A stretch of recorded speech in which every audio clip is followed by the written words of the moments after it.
喝杯茶再走嘛。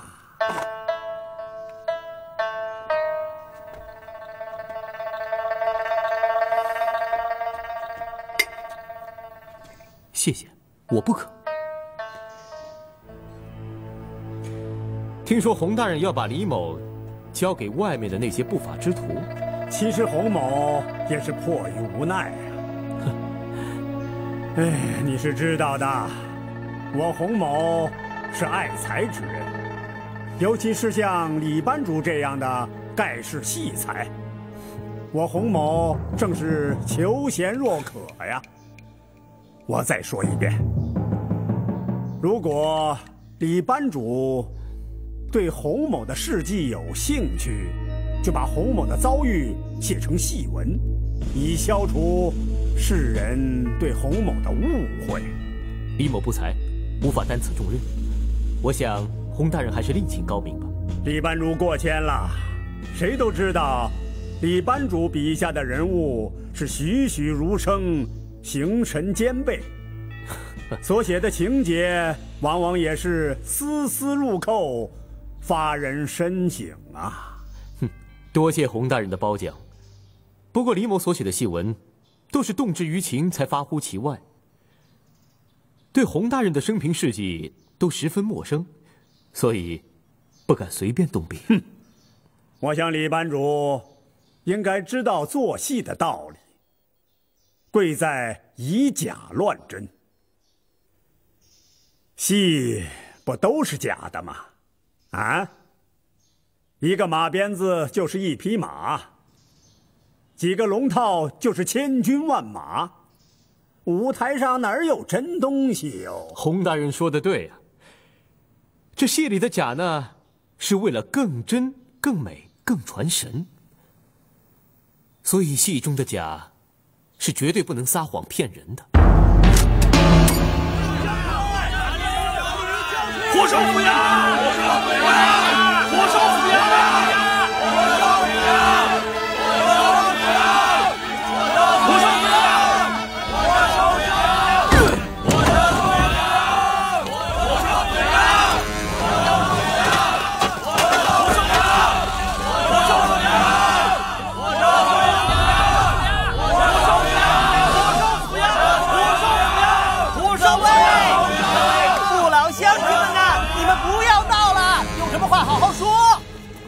请马知府主持公道，严惩鲤鱼，严惩鲤鱼，严惩鲤鱼，严惩鲤鱼，火烧府衙，严惩鲤鱼。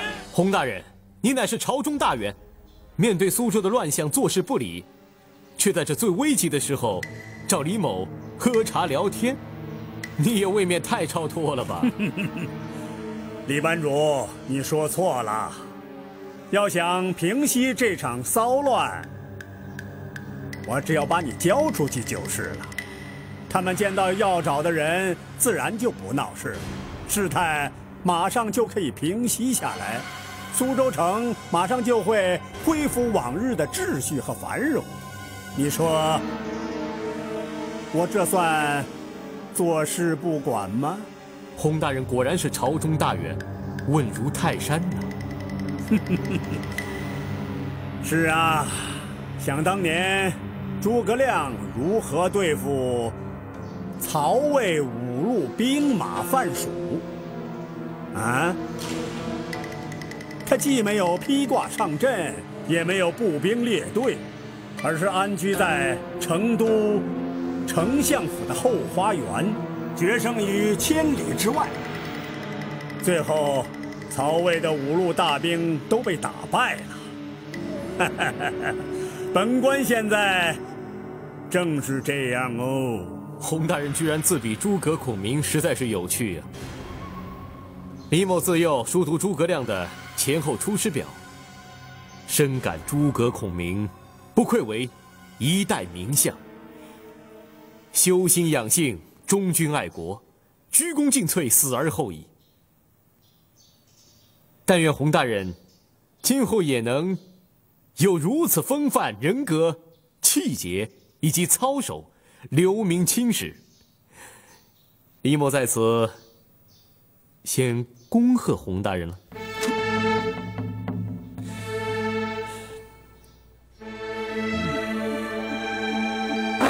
虽然李班主话中有话，但是我洪某不与你计较。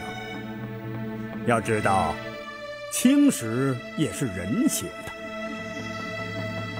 天下大事浩浩荡荡，不可逆转，适者生存，顺应而动。所谓识时务者为俊杰也。洪大人堪比一代俊杰。看来李某日后要多学着点，保命要紧啊！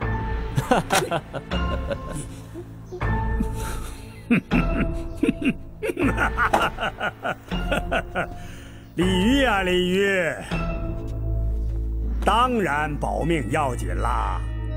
念蝼蚁尚且贪生怕死，何况人乎？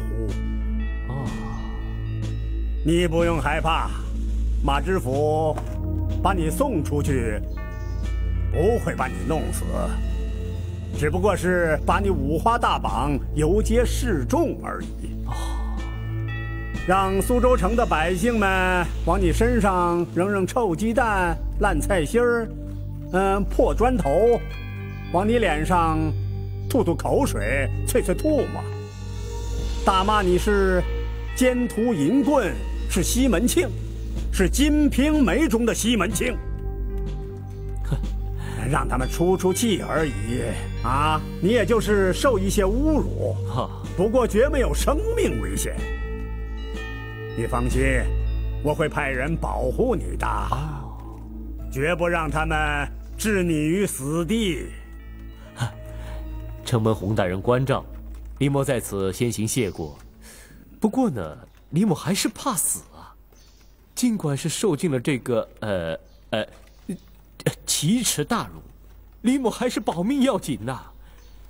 不过洪大人，从今往后啊，你就不孤单了。你说这话是什么意思？洪大人，天下人人人都说，这大明朝臣之中最珍惜生命的就是洪大人，无人可比。现在又多了一个鲤鱼，不管是什么臭鸡蛋呐、烂菜心呐、砖块啊，都可以领受。从此之后，又多了一个贪生怕死的鲤鱼与你作伴，你岂能孤单呢？鲤鱼，你不要太狂妄了！哎，洪大人，在下先行告辞了，您慢慢品茶，慢慢运筹帷幄吧。来，麻烦大哥送我回牢房啊！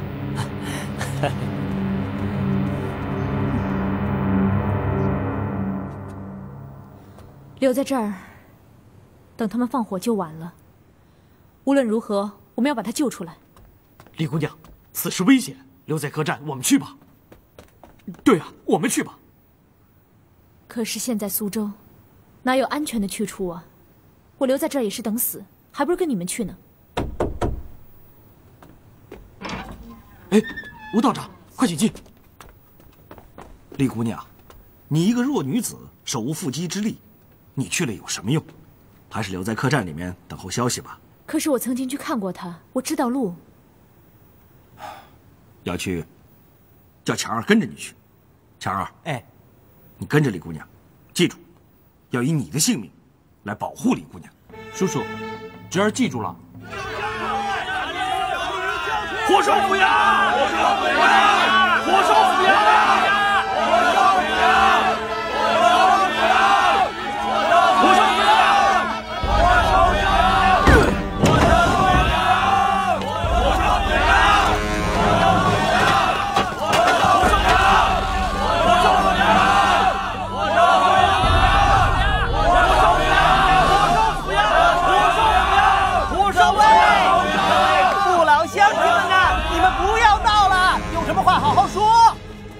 请马知府主持公道，严惩鲤鱼，严惩鲤鱼，严惩鲤鱼，严惩鲤鱼，火烧府衙，严惩鲤鱼！不要这样！啊，你们推举一个代表出来，好好谈。大家别动了马知府的先进，他是枪打出头鸟。本知府知道你们两个人带头的啊，有什么要求你们来谈吧。哎呦，其他人不要闹了。严惩鲤鱼，各位静一静。马知府果然好眼力，我们俩是带头的。那么我们代表苏州民众提3个要求。哪3个要求？严惩鲤鱼，把鲤鱼交出来，给死者偿命。要没收鲤鱼戏班、戏服行头等一律拍卖，由别人收购。鲤鱼要赔我银子。各位，你们这些要求有点太高了吧？再说，有些事情关系到朝廷的法度，我也是没有办法呀。有些事儿呢，我还要奏报于总督、巡抚，还要再奏朝廷，然后我才能答应你们嘛。那要等到什么时候啊？就是知府大人若不答应，我们也只好什么都不管了，让他们烧啊杀呀，把一个苏州府掀翻天。等绿营兵马一到，你们几个从左面包抄过去，你们几个从右面包抄过去，清楚了吗？清楚了。行动。这。朝廷是该动手了，再这样下去的话，红春楼连生意也做不成了。哎，我看我们呢，你们干什么呢？还不赶紧回去！我们马上要对泼皮们动手了。曹大人，朝廷早就该动手了，再这样闹下去的话，我们红春楼生意就做不成了。李班主他是冤枉的，你要为他做主啊！哎呀，你放心吧，我清楚的，快回去吧。火烧府衙，火烧府衙，严惩鲤鱼！哎呀，鲤鱼现在关在府衙大牢，他又逃不走。哎呀，你们放心，本府会治他罪的。火烧府衙，严惩鲤鱼！火烧府衙！让一下，让一下，让！严惩鲤鱼！火烧府衙！火烧府衙！站！大家不要再闹了，再闹下去对谁都没有好处。你们要知道，火烧衙门那是造反，是要灭九族的呀！我们这么做是出于义愤。如果知府大人再不满足我们的要求，这个反我们可真的要造啦！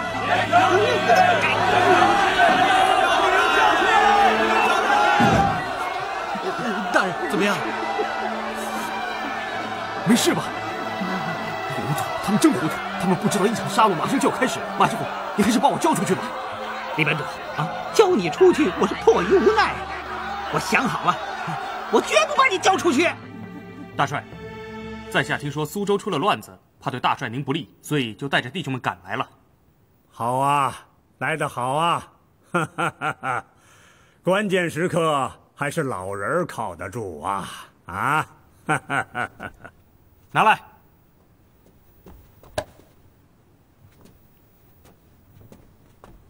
大帅，这是您当年穿过的战袍，在下保留至今，今天带来了，请大帅您穿上。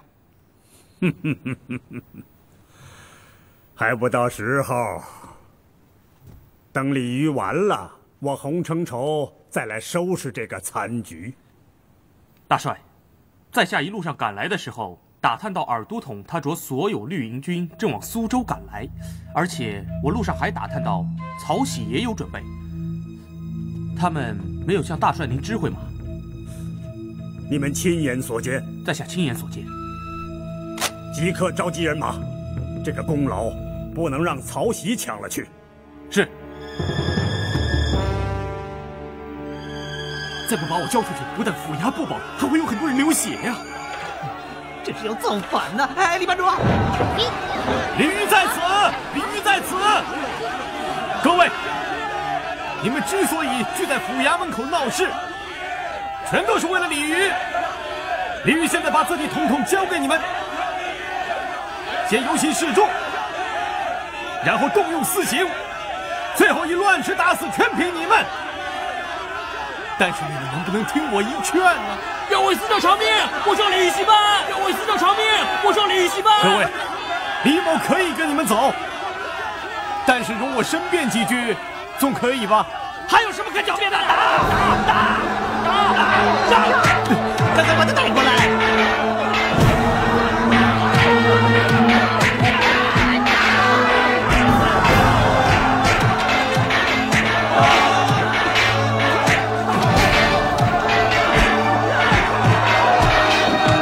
知府大人，他们是冲着鲤鱼来的，一切后果由我鲤鱼承担。知府大人，你要不想把府衙变成废墟，就把鲤鱼交出来吧。李某会跟你们走的，但是我要问清楚，你们准备把我带到什么地方去？你是拿命来赔，还是拿银子来赔？你们要多少银子？起码1000两。1000两？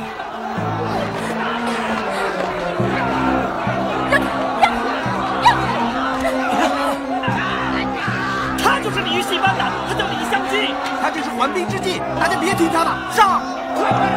你怎么来了？不要管我，快走！我不能不管你的。你好糊涂啊！这是什么地方？难道你不要性命了？快走！不行，我一定要跟你一起走的。快走啊！快走！走啊！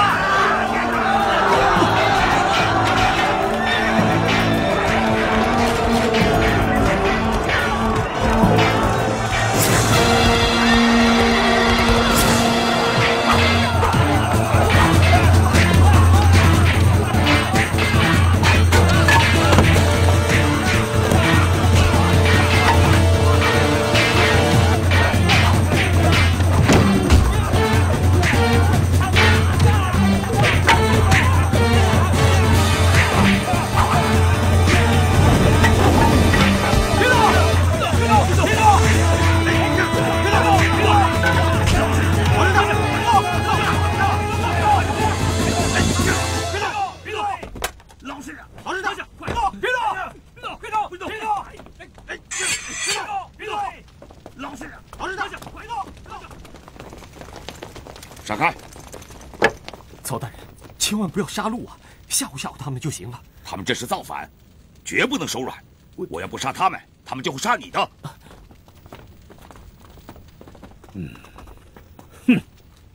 又让曹玺抢先了一步。洪大人，这帮不法之徒已经全部擒拿。二都统，你和曹大人行动之前，为何不通知本官呢？哦，洪大人，我们是按照皇上的旨意在行事啊。皇上命令我们果断迅速平息事件，要是再晚来一步，这府衙就变成灰烬了。大家都是为皇上办事，我也不说什么了。现在当务之急是要处置虎丘戏场踩人一案，事情愈演愈烈，几乎酿成大乱，罪魁祸首就是李渔。那以下官之见，还是将李渔先押回狱中吧。事情还没弄清楚，不能这样就放他走。朗朗乾坤，清平世界，李渔要的就是一个可以说理申冤的地方。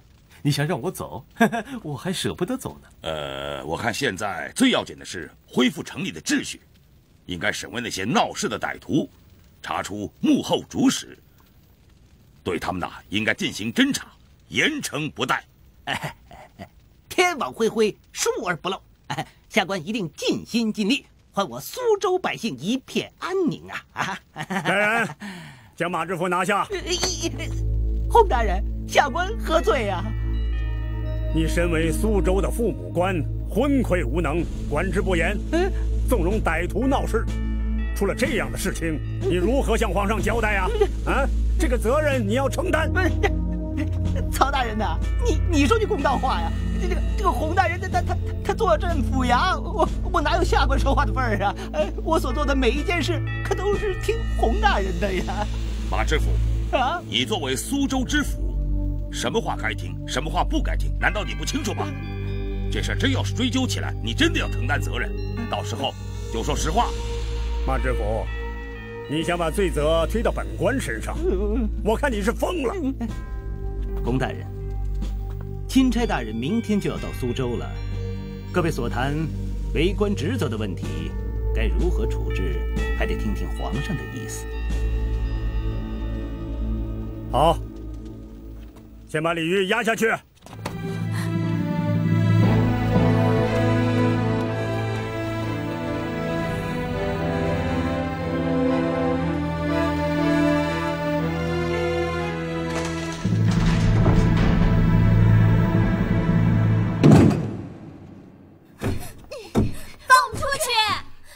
二位姑娘，别撞门了，撞不开的。我告诉你们，外边可是乱成一团了，官兵啊抓了很多闹事的人。等事情过去了，我求王永康放你们回戏班啊！都是你骗我们来的，你好好的放我走也就罢了，不然我就告你们拐卖人口。哎呀，我们师父到底怎么样了？你快说呀！那些闹事的人呐，都已经溃散了。听说李班主也被抓回大牢了。放我们去！放我们，快放！哎呀，你们别闹了，好了，别闹了，撞不开的。长安兄啊，要不你先避一避，离开苏州。你看，你岳父大人不是在云南吗？避？我为什么要避呀？我一没杀人，二没放火，他们能把我怎么样？姑爷不用担心，平西王手握重兵进军云南，被朝廷所倚重，就是出了天大的事儿，平西王也给咱们撑着。我看该避一避的，倒是你周书立呀。嗨，我是宫门中人，我怕什么呀？倒是现在最要紧的是那2个秀才。周书立，衙门里面你还是要打点打点，不要让他们乱说话。听说皇上最近又派了一个钦差，说洪承畴、曹玺、李森仙3堂会审，查清事实，即日奏报，钦此。吾皇万岁万岁万岁！马知府，下官在。皇上命你戴罪立功，协助各位大人审案。只要你恪心尽力，仍可留在苏州做官。但如果再有差错，新账老账一起算。万岁万岁万岁！李三仙，怎么会是你啊？请曹大人恕罪，这是皇上的意思。钦差一到，李班主就有救了。李钦差说，皇帝要3堂会审，只怕洪承畴从中作梗，对李班主不利。这李森仙究竟是什么人？怎么看好像眼熟啊？这李森仙原来在曹玺曹大人家里待过一些日子的。我想起来了，他是醇亲王派来接格格回京的那个管家。对，我在曹府也见过他。还有，听李大人说，顺治皇帝对李班主颇有几分好感，所以说就由不了洪承畴这个老奸贼了。要不现在我和林五娘，我们赶紧去找一下曹大人。皇上旨意要3堂会审。原来那个假扮醇亲王管家的李森仙，是个暗察御史。我跟他说，他能不听我的吗？他洪承畴再厉害，也是2对1。曹大人，先跟这个李森仙说了，他自然会听。但是洪承畴跟他说了，他也不敢不听啊。这就要看曹大人和洪承畴谁的话分量重，谁的来头大。洪承畴的官再大，他是汉官，是降臣，我还用得着怕他吗？曹大人，李班主为人处事不知变通，想必曹大人也了解一些，让曹大人费心了。放心，李班主我还要带着他呀进京唱戏呢，不然我拿什么给太后当寿礼啊？就算李班主被放出来了，戏班也不完整了。为什么？乔姬和王姬被王永康强行留在府中，到现在不肯放回来。戏班要是缺了这2个人，就不完整了。哎呀，这王永康也欺人太甚了。不过这眼下呀，还是先把李班主救出来，不要让他节外生枝。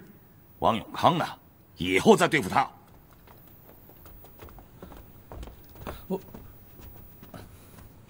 张知县，你怎么来苏州了？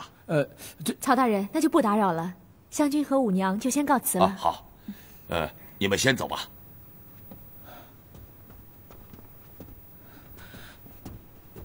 曹大人，格格不见了。他不是离开武进往北走了吗？哎呀，他逃跑了，我以为他回苏州了，这不就赶回来找他了吗？哎呀，糟了！苏州城现在这么乱，他能到哪儿去呢？哎呀，这我也不知道啊。好，我马上派人去找他。好，曹大人，格格失踪，是否要通知醇亲王和3贝勒呢？当然要通知了，他们还在京城等着格格回去呢。是，我马上赶回去。好，去吧。告辞。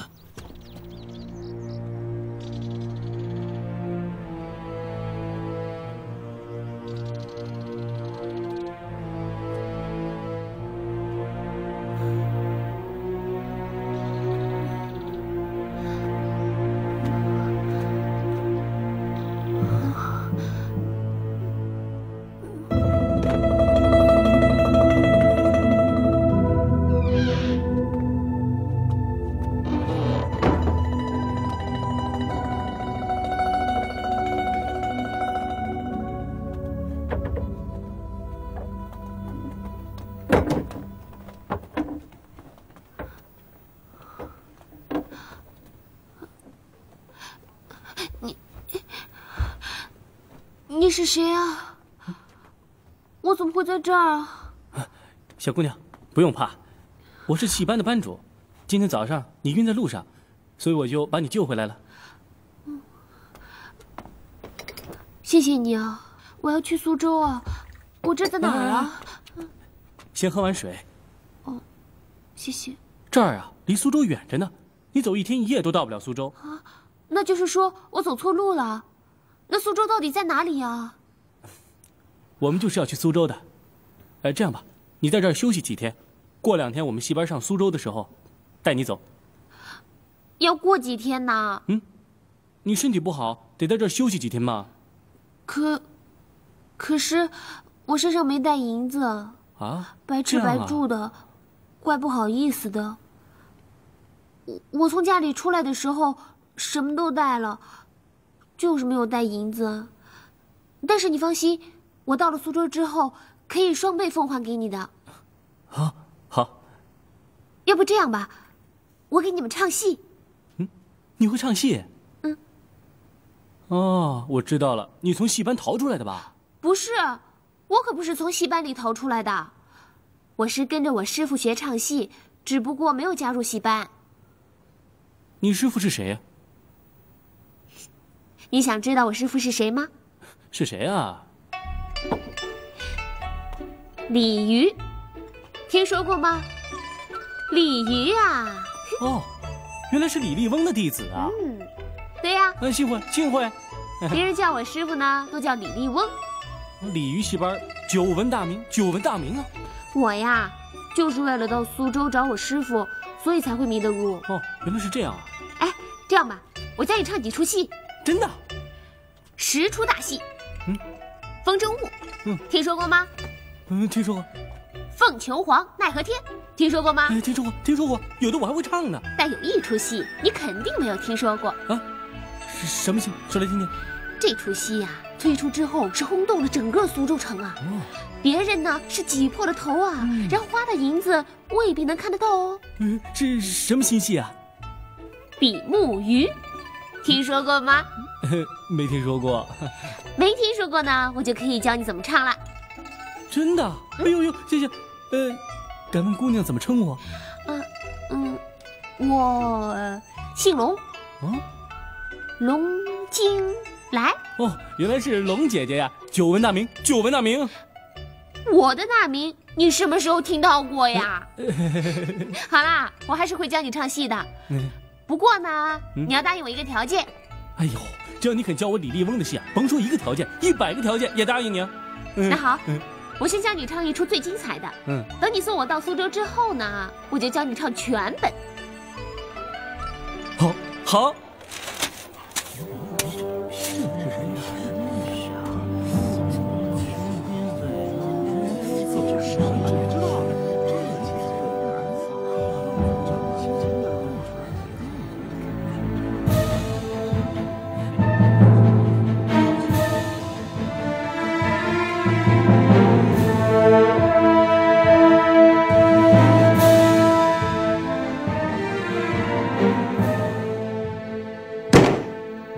把人犯带上来。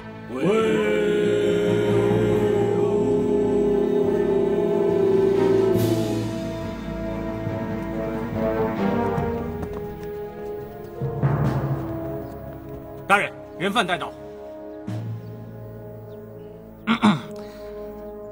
李渔、黄祥岭、白兴成，你们3个都是秀才出身，既然还没定案，你们可免下跪。谢大人。3位大人，先审谁呀？先问李渔。我看还是先审2位秀才吧。马知府，你就自己决定吧。马知府，您还是先问李某吧。李渔，虎丘戏场踩死人一案，你为求私利草菅人命，你还有什么话可说？回大人，当日虎丘戏场是有人故意冲场，制造混乱，才会酿成意外。若是李渔在场的话，一定会制止甚至停止演出。这么说，你当时不在现场了？是，当时李渔不在现场，是被人堵在苏州客栈。李宇，你可有人证？有啊，客栈老板还有伙计，甚至白秀才都可以作证的。白秀才，李宇之话可是属实啊？确实属实。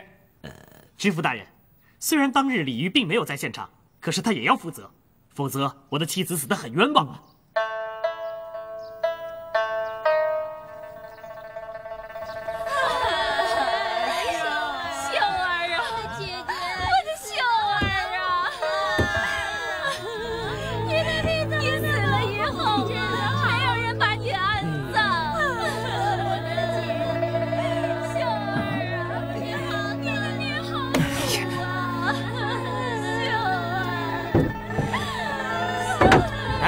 你们干嘛？干嘛？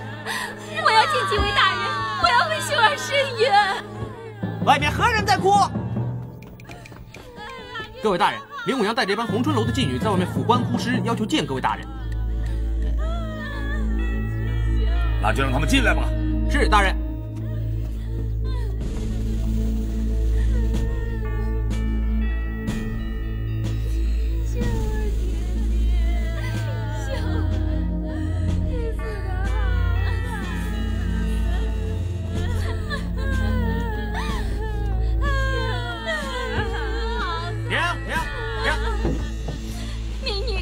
各位大人，秀儿，你死得好呀，秀儿！外面的人哭什么呢？知府大人，您有所不知，虎丘戏场被踩死的女子，她叫秀儿，她是我红春楼的姑娘，只因前几日犯了点小错，被我赶了出去。谁知道她竟死于非命！你胡说！她什么时候成了红春楼的姑娘？她明明是我的妻子！你个堂堂秀才！你什么时候娶过我红春楼的姑娘？李武娘，你胡说！我胡说？好啊，那你问问这些从小和秀儿一起长大的姑娘，看我林武娘有没有胡说？她是秀儿，华春会我也都认识，不相信打开棺木让大家看看。是啊是啊，她明明是我的妻子，她从良了。好一个你的妻子啊！她既然是你的妻子，为何她死了几天你还不把她安葬？你把她放在义庄，你算她哪门子相公？我这几天忙于为他伸冤啊！等把李玉治罪之后，我必定把他风光大葬。黄秀才，他既然是你家的人，你不为他料理后事，你就枉为人夫。本府问你，你们何时成的亲？可有人证书证？快快招来！这得问周书立，是他介绍给我的。周书立，带周书立。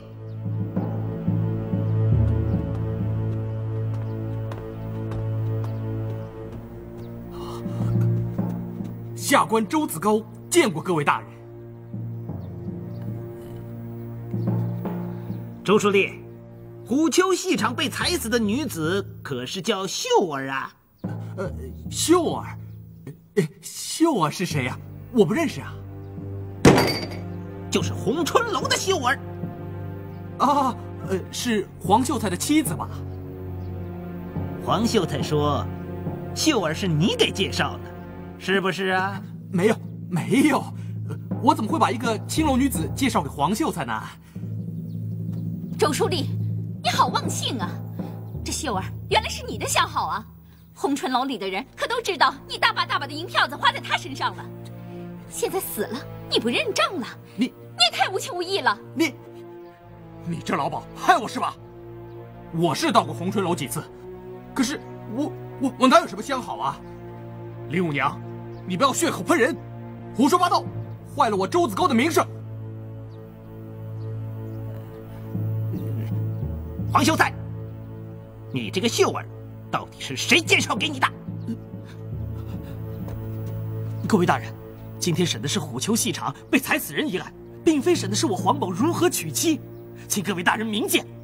各位大人，我要控告白秀才和黄秀才。哦，你告他们什么？秀儿是被他们害死的。六娘，你别诬陷好人呐！我诬陷好人？哼！不知道是谁在这里诬陷好人。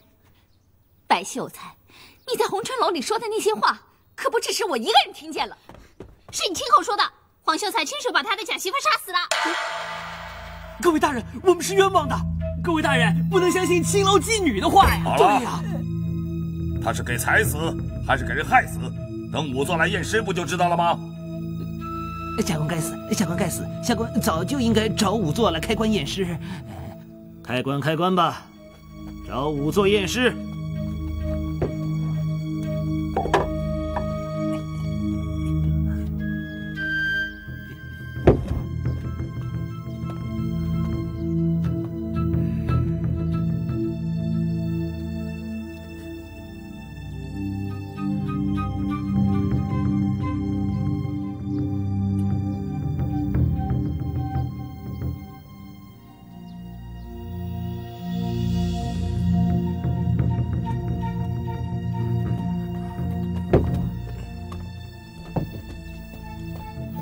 启禀各位大人，小人已初步验尸，结果如何？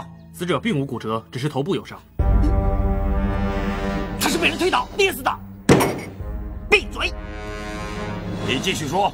死者头部所受只是轻伤，不足以致死。我可以肯定，他绝非踩死，也绝非跌死。至于真正死因，是有可疑，要待剖尸以后细细勘验才可以肯定。好吧，既然仵作已经肯定。这个秀儿，并非被人踩死，也并不是自己跌死了，那么这个秀儿的死，就和李渔没有关系了。曹大人所说正是。各位大人，秀儿是被黄秀才他们害死的。哎，死因未定，不要在公堂上喧哗。令五娘，你们下去吧。是，大人。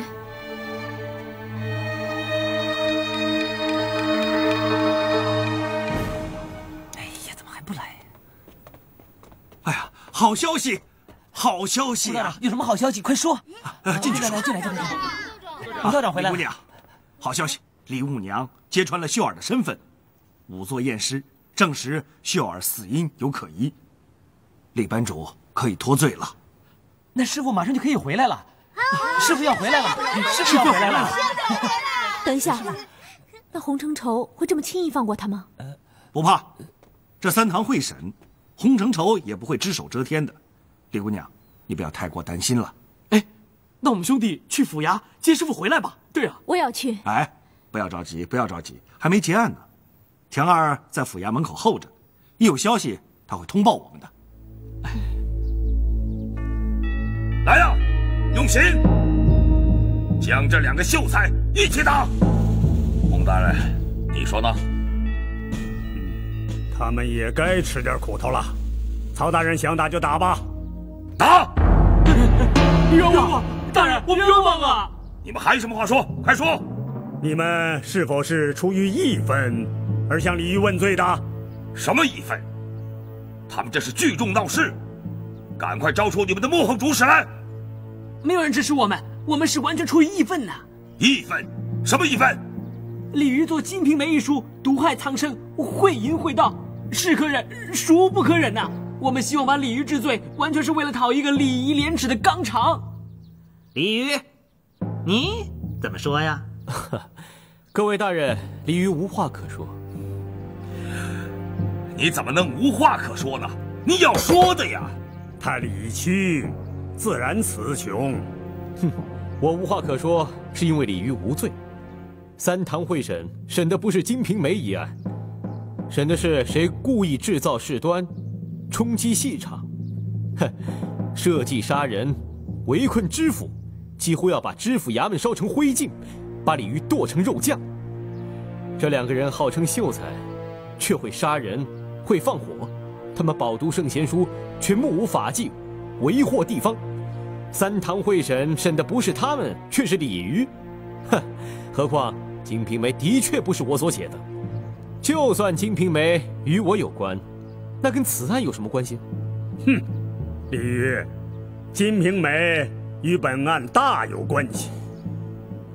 秀才们由于义愤之极，情绪失控，才冲进戏场，都是因为你写的那本《金瓶梅》，后来才有聚集府衙，声讨问罪。秀才们即便是有罪，也是由你李渔而引起的。哼，洪大人，你有什么证据说《金瓶梅》是李渔编写。哼，为了骗钱吃饭，写此淫书，你生性淫荡，你还不承认？天底下骗吃骗喝的人大有人在，若以此推断，还轮不到李渔呢。做都做了，还敢不承认？洪大人千万不要以君子之心度我小人之腹。大胆！你不要死不悔改。李某行为端正，有什么好悔改的？来人，给我掌嘴！慢着！曹大人，你什么意思？我要掌一个刁民的嘴，你也要阻拦呐？洪大人，李渔他虽然是出口不逊，但他也是据理力争而已。什么据理力争？他是无理狡辩。《金瓶梅》这本书就是他写的。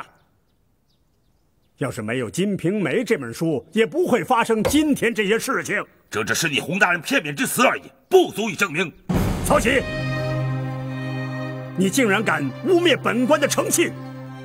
洪大人，公堂之上是以证据为主的，不是以洪大人你的诚信为主的。你，洪大人，曹大人，李大人。虽说你是皇上派来的钦差大臣，但是你官居2品，本官是1品大员，难道我要听你的吗？啊，不敢，不敢。